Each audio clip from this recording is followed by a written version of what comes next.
Welcome back to ACC, guys. I'm Mike. That's Steve. And good Lord, has it already been an exciting bowl season? And it's only going to get better because this is where the real week starts.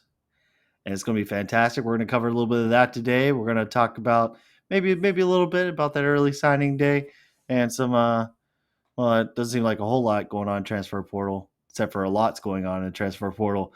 So Oh pretty yeah. fantastic. How are you doing today, Steve? Oh, doing great, man. It's been a good week. Enjoyed National Signing Day yesterday. That was fun. All the coverage, watching all these different guys commit, and really there was a lot of shock.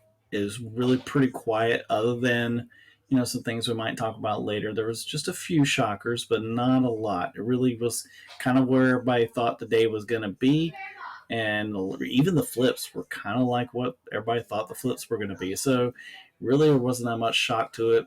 All in all, just a good early sign day for everybody. Yeah, it's always fantastic. So let's go ahead and get excuse me.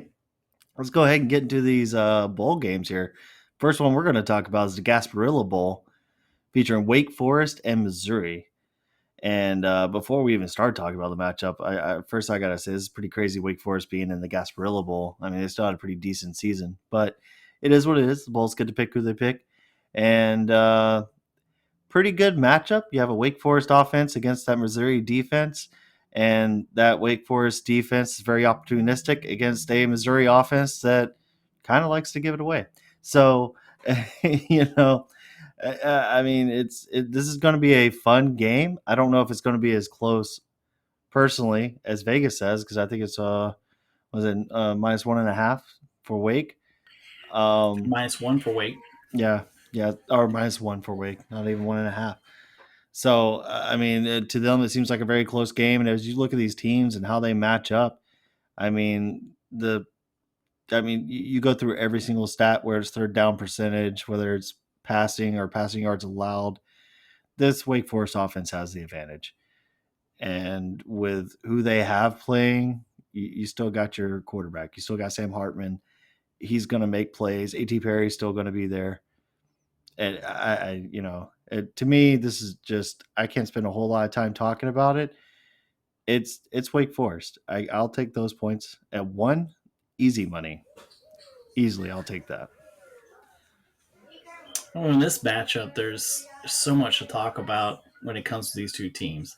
Uh, when you look at Missouri, that's like you said, you got a good defense, and it's going to be a average offense versus a sometimes average defense. So it's going to be really interesting to watch because I mean you got matchups like Wake, their third down percentage coming in here, they're top 20 in the country at 46.5% completion rate, but they're going up against a defense that's in the top 30, and they only allow about a 33.9% completion rate. So is they match up well against each other.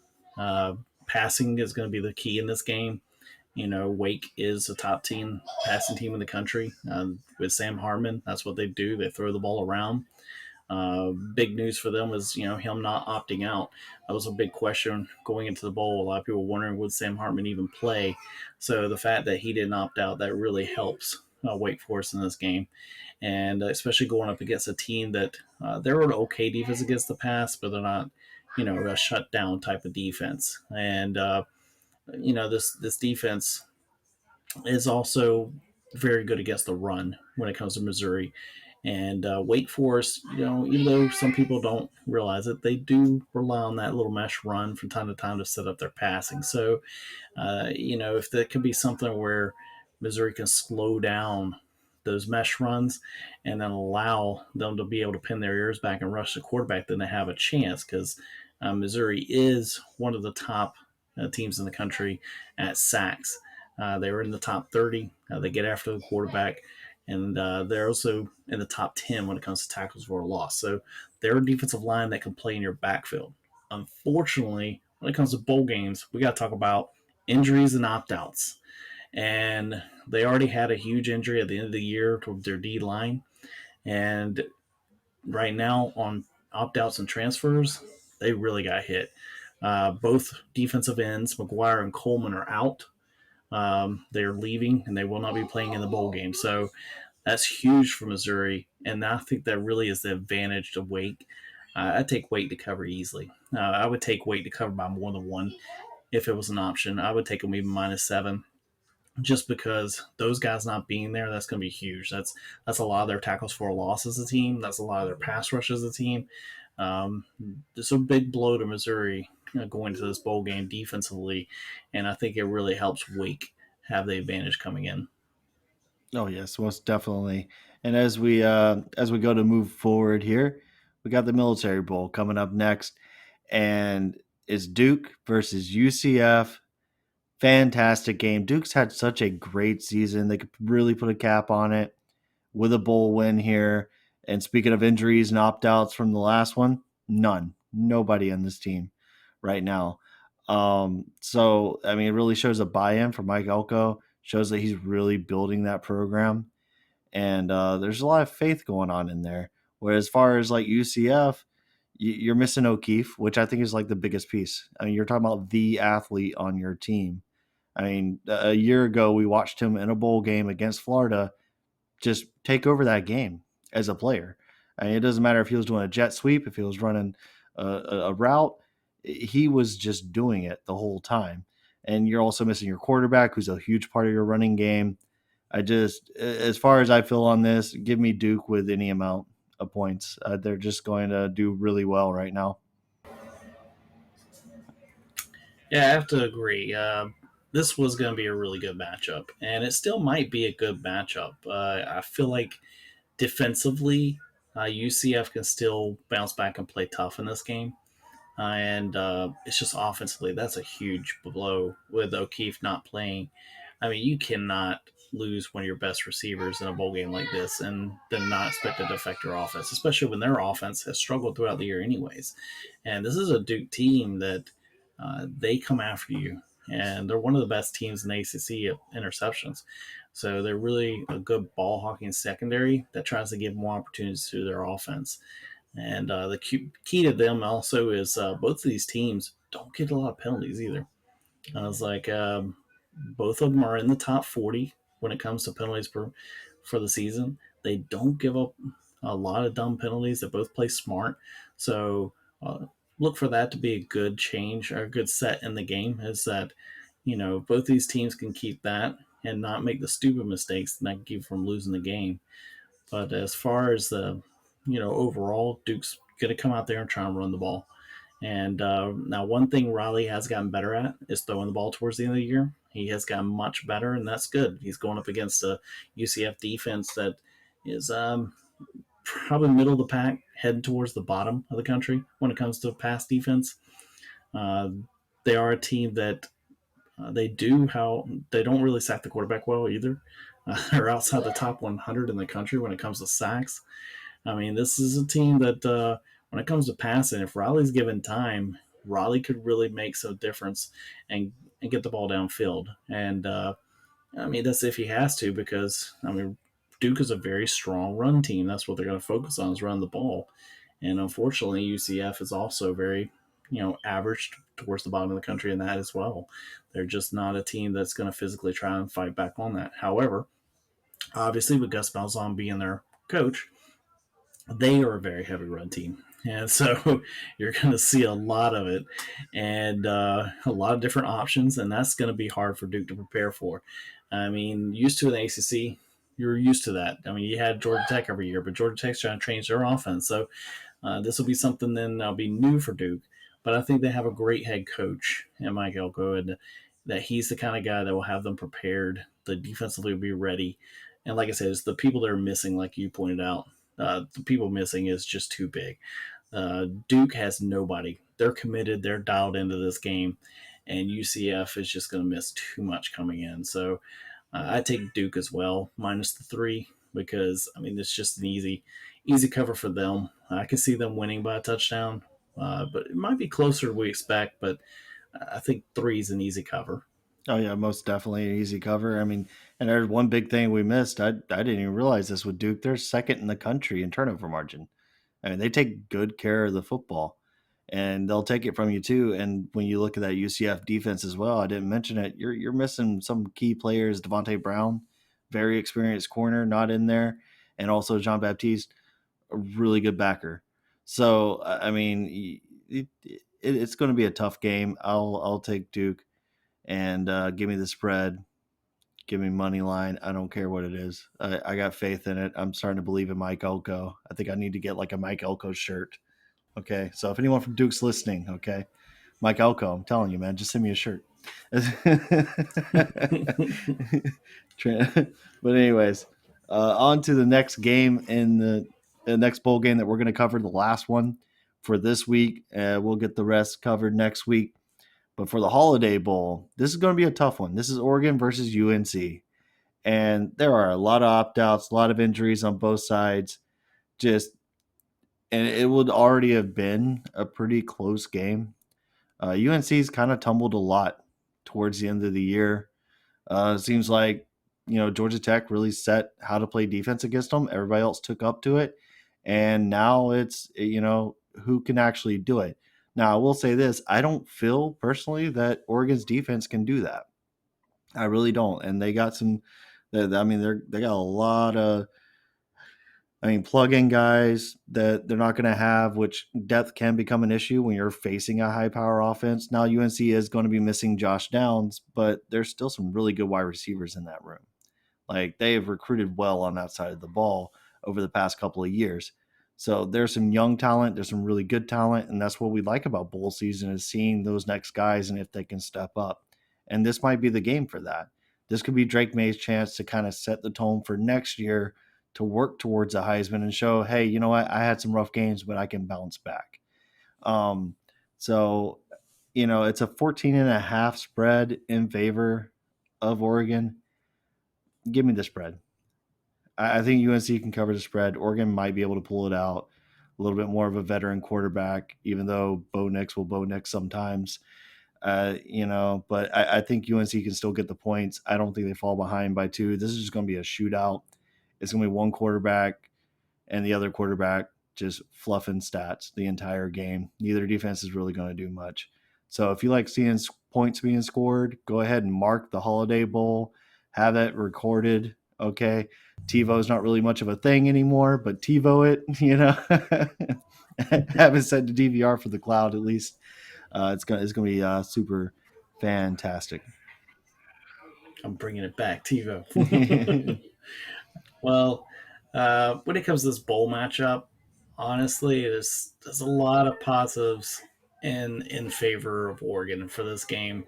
This is a team that coming in, they're 23rd in the country on third down conversion at 46%. Meanwhile, this North Carolina defense, when they had everybody, was giving up around 41% conversion rate. Now, North Carolina themselves offensively has converted around 47%, which puts them 14th in the country. And they're also going up against a defense that allows about a 48% conversion rate. So, yes, this could turn into a shootout, but there is some factors going into this game that I think will lean towards why I see they did such a big spread for Oregon. This might be the first game I think that the ACC loses in the bowl challenge. This will be the first one that I would see them easily being able to drop. Another big factor is sacks allowed. Oregon is the best offensive line in the country. They have only allowed 4 sacks all year. That's all year. There's teams that wish they could just give up just 4 sacks in a game. Meanwhile, Oregon's done it all year. So that's an incredible stat. Yeah, it is, but got to give credit to him. Lenny really has done a great job, and really he did. As we'll get into it in a little bit in recruiting, like he did a great job in recruiting. Honestly, if there's a winner from recruiting, he's a winner. And the O line, it shows that it's more than just a fluke when you look at also tackles for a loss allowed. And when it comes to tackles for a loss allowed, this team did not allow a lot of tackles for a loss either. They did a really good job and did a really good job of protecting and allowing them to have positive plays. I think this is a team that as it goes on, like I said, offensively with Bo Nix, we know that they're going up against one of the worst passing defenses in the country. But the worst part about it for North Carolina is you're now going to be without not just Josh Downs on offense. You're going to be without Tony Grimes and Storm Duck, which I would say arguably they were some of the best players you had in your secondary. They're also going to be missing some guys on the D line, and that's really huge for them. They weren't a great defense to begin with, and not having them is, I think, they're going to be the big difference. I mean, yes, Oregon has some opt outs and they have some transfers, but none of their opt outs and transfers are really going to hit them that hard, other than a corner, Gonzalez. I mean, yes, he's an All American in the Pac 12, and he will definitely be missed for them. But I mean, it's not like he was going to cover Josh Downs. So honestly, I feel like that isn't that big of a hit for Oregon. Meanwhile, I mean, like Storm Duck, that's a huge loss. He's probably arguably the only shutdown corner on this North Carolina team. He's the only guy consistently all year who has been a guy that if people challenged him, he stepped up and made the plays and gotten the stops. So I'm going to have to take Oregon to cover the 14 and a half. I think Bo Nix has a big day. Bo Nix will probably go off and he'll be a little upset that he wasn't invited to the Heisman. And honestly, I don't think that was a bad decision, but at the same time, I think he's going to go off and really show people that it wasn't a fluke this year how he played. So I think he goes off with a bang. Oregon covers against a bad North Carolina team, and North Carolina really they got some work to do. Early signing didn't really clear out go very good for them, so they got some work to do if they're going to replace some pieces and be able to put some pieces around Drake May so they can be that team to compete to win an ACC title. Yeah, definitely, definitely. It's definitely going to show something. I mean, when we talk about the other two teams, these are teams that are going to be consistent. UNC just hasn't. I mean, Mac Brown just hasn't gotten anything going yet, and that defense is part of the problem. I mean, honestly, if UNC wants to make any changes, I don't see Chiswick being there much longer. But that's just me. Like, yeah, it's been a lackluster defense for a couple of years now, and you really got to do something about it. And if you don't win this bowl game, it's because your defense is that bad. Because offensively speaking, they still got talent. I mean, you got a quarterback that was in the Heisman talk for a reason. He's that good. So, maybe they can turn it around. Early signing day does not set a recruiting class. It just gives you a nice little step ahead. There's still plenty of guys out there. And, transfer portal is still pretty big. There's a lot in the transfer portal, too. So, Oh yeah, and speaking to that, so going over the picks again, we're both going to take weight to cover. We're both going to take Duke to cover the -3 as well. And so obviously we're taking them to cover. We're both taking them to win. I do believe you said you're taking North Carolina to cover, but you're taking Oregon to win, or yeah, yeah. Yeah, Oregon will okay, so still Oregon win. to Yeah. win. Yeah, I mean, unless Bo Nix shows up and then, he makes that North Carolina defense look better than it's looked all year, which could happen, but I don't see it happening. And then we're taking, and I'm going to take Oregon to cover and win the game as well. So Um, and then going back to last week, we both took Louisville. Just to recap the Fenway Bowl real quick, we both took Louisville, and Louisville did a great job. They came out, they played exactly like we thought they would. Their defense dominated. The fact that Cincinnati doesn't have their starting quarterback still, and how that has affected them towards the Mhm. last two games of the season, it affected them in the bowl game just like we thought as well. And it was definitely all Louisville because of that. And great win for Louisville. Good start for the ACC. Start 1-0. And after these games, like I said, I don't think we're going to win that Oregon Duke North Carolina matchup. So I still take 3-1 for the ACC. 4 weeks in, that's pretty good. I'll take that for the ACC because it's hasn't been a good start for some of the other conferences so far. So that's a good start. Oh, yeah, well, definitely, definitely. And I guess you got a little bit of that recruiting and transfer news as well, huh? Looks like Florida State's been doing pretty decently from what I can see. A few other teams have been taking advantage of the transfer portal and taking advantage of that early signing day. Miami looked like they did what you would expect. I mean, you brought Chris Paul there to recruit. The coaching side of it's still in question, but we'll see what happens. So, hey, what you got there?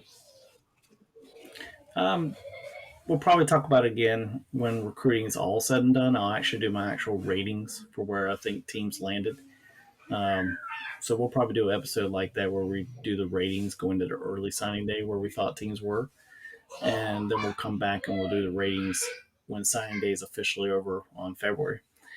But right now, I'd have to say that the biggest winner from early signing day was probably Oregon. When I have to go outside the ACC, the biggest winner overall, Oregon. Their flips that they got, Lynn put in work. He went out there and put in the work, and they got some huge flips. And honestly, I can't think of a bigger winner from the other day than them. Everybody's going to talk about Alabama and the teams like that.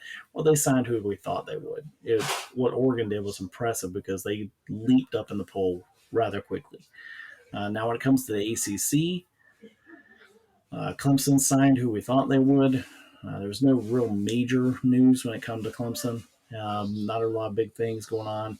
Dabo's still not wanting to embrace NILs or NIL deals, so we are where we are. When you're a Clemson fan, you have to understand he is still taking his stance there, and we'll see how it continues to affect Clemson. See if they continue to have issues. He's also not utilizing the portal like some other teams are doing, so we'll see how that works for him as well. But when it comes to teams that are using it, like you said, Florida State is number 2 in using the portal, and honestly, they were the third best class in the ACC, and when it comes to overall recruiting, and they did what they should have done yesterday. The flips that we had were expected. Everybody expected Falk was going to flip. They expected that he was going to go to Auburn. He wanted to be closer to home. The rumors were that it was personal and that he needed to be closer to family. So that was a flip everybody expected. Not a shocker that it happened to FSU. Um, as far as the 3-star defensive tackle getting flipped, honestly, I don't think that is a huge loss for FSU, as they always seem to find a way to make it up, usually in the portal. Unfortunately, there's not a lot of guys who really make it up this year in the portal. Losing Falk hurt because now if Jordan Travis, if Jared Verse doesn't come back, that's going to be a huge blow for FSU and really take away some of their chances next year because defensive end wise, they're going to be a little low on depth. And there's going to be question marks about whether or not they can bring in that quality they've had last couple of years on if they aren't able to sign somebody else in the portal that can actually make an impact. But right now, there's nobody in the portal like a Jared Verse or Jermaine Johnson. So the fact that they didn't land Falk and they didn't land Bain, it's going to leave a lot of question marks. So I think FSU had overall they had a decent class. I think transfer portal saved them. As far as overall, I think it would have been a lot worse if it had been just recruiting. But the transfer portal and the moves they made were solid. Miami, I feel like they were probably the biggest loser out of the ACC. They are still considered to me the best class in ACC as far as recruiting.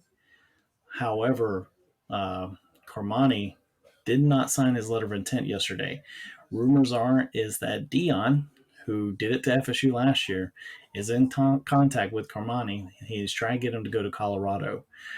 So for the second year in a row, one of the best cornerbacks in the country could end up going to Colorado, to Dion, which this time he's at Colorado. So here we go again. The drama again with recruiting, and as it comes down to the official signing day, it's going to be interesting to see how that plays out. Can Miami buy him out with the money that they're offering, or will money not be the biggest factor? Will he actually choose Dion and what he can learn from Dion over that? And can Travis Hunter be that key to help him swing as well? I mean, that would be huge for Dion to have Travis Hunter and Kamani as his 2 starting corners. I mean, Yeah. can't ask for a better situation than there. Yeah, talk about flipping that Colorado team immediately. Now, I mean, the entire day for Colorado didn't go that great for Dion. A lot of flips he was expecting didn't really hit. And I mean, it's going to be hard for him to do it. I mean, he went to Colorado. I mean, he'd had an easier chance recruiting from like South Florida or somebody, being in Boulder, that's going to be hard, man. You're comparing Boulder to like Miami. You're comparing Boulder to some of the nicer places out there. It Well, he's just, only 2 weeks in too. I mean, come on. yeah, yeah. But I mean, there's only so much you can offer. I mean, do I take the money and go to a place where I can have fun with it, or do I go to Boulder? So it is what it But it is. depends on. But I mean, this does bring up like the greater thing of like transfer portal, as you alluded to earlier with Dabo, like him not accepting the transfer portal to a whole lot. We're gonna do it in house, is what he said. Um, like it just doesn't. Is this something in the future we're gonna look back at? And I know you're already working on something that'll come in later podcasts, but I mean, is this something in the future where coaches that don't accept the transfer portal, don't accept NIL, I mean, they can end up falling. Doesn't matter how good they are as a coach. It's going to be hard to keep players that way. It's going to be hard to stay successful. I think yes, it's something that if you don't embrace both and find a way to adapt and work with them both. What makes Nick Saban the greatest coach in college football is he's always adapted and adjusted. No matter how much he complains and whines about it, he's still going to adjust to it and he's going to survive it. That's how he's become one of the most winning coaches in college football history. That's why he's constantly in the talk for a national title every year with his teams, is because he adapts. If something's not working, like he finds a way to get his team to adapt to whatever's changing around him, and he gets better. And honestly, when it comes to transfer portal, I think the first team that could really show us that the transfer portal can make a difference is Michigan. Because right now, the only team that's ahead of FSU in transfer portal rating is Michigan. And this is the second year in a row Michigan's had a top five transfer portal class. And here it is. They've beaten Ohio State now 2 years in a row. And since they've started using the transfer portal with their recruiting, Michigan has gotten better a lot faster. And it will be interesting to see if they can make some noise in the college football playoffs. If they could shock the world and they win a national title, um, which isn't all that far fetched. I mean, no team outside of you know top 10 over a 4 year period in recruiting has ever won a national title. Let's say, for all sake purposes, Michigan wouldn't be the first one really, because I mean they're ranked 10.5 is their overall rating. So I mean it's like they're right there. So it wouldn't be surprised if their transfers put them over the top and gave them a chance to win that national title. So yeah, honestly, Michigan is going to be a team to watch. Watch what they do, and they're a team that's going to show you, because FSU is just starting to really use it, and they're starting to get the other recruits around from recruiting because they've been behind. Michigan's been a team that's already been recruiting well, and now they're using the portal, so they'll be the first team to really see how effective can it be. Can it be something that constantly helps you get to 10-win seasons? And if it does, then maybe you should try and use it effectively and learn to grow with it. No, most definitely true. And as we move forward, we will see more in recruiting. We're going to see more of the bowls, and we're going to be back next week with 5 more bowl games. Get to finally cover some Florida State. Gonna see what Clemson can possibly do against Tennessee. You got to come back. You got to let us know about it. And the best way to do that is to hit the like button, crush that notification bell, and clobber that subscribe button for us, because we got more to come, and that's the best way to keep up with it. Also, make sure to follow us on Twitter. You can catch him at SJollyACC. You can find me at Hoon the Four, or you can go to at DAACC guys, all on Twitter. Follow that. Stay up to date with information. Best time to do it. Yes, and appreciate everyone who's watching, and for the few followers that we have currently. I know, share with your friends, share with your families. I know I've been getting a lot more comments recently, and some people trying to get feedback and talk to us about sports. We more than welcome that. I love sitting and talking sports with people. So if you want to hit me up, go ahead. If you don't want to leave it as a comment or something on the board, you can always direct message me. I don't mind talking some sports with some people. And like I said, I'm always on Twitter. I'm maybe not posting as much as other people, but trust me, I'm on there looking. I'm always looking, and so you can probably catch me on there. Most definitely. And as we finish up, just remembered I'm not sponsored yet. I'm still waiting on that. Go ahead and fix that up for me. Um,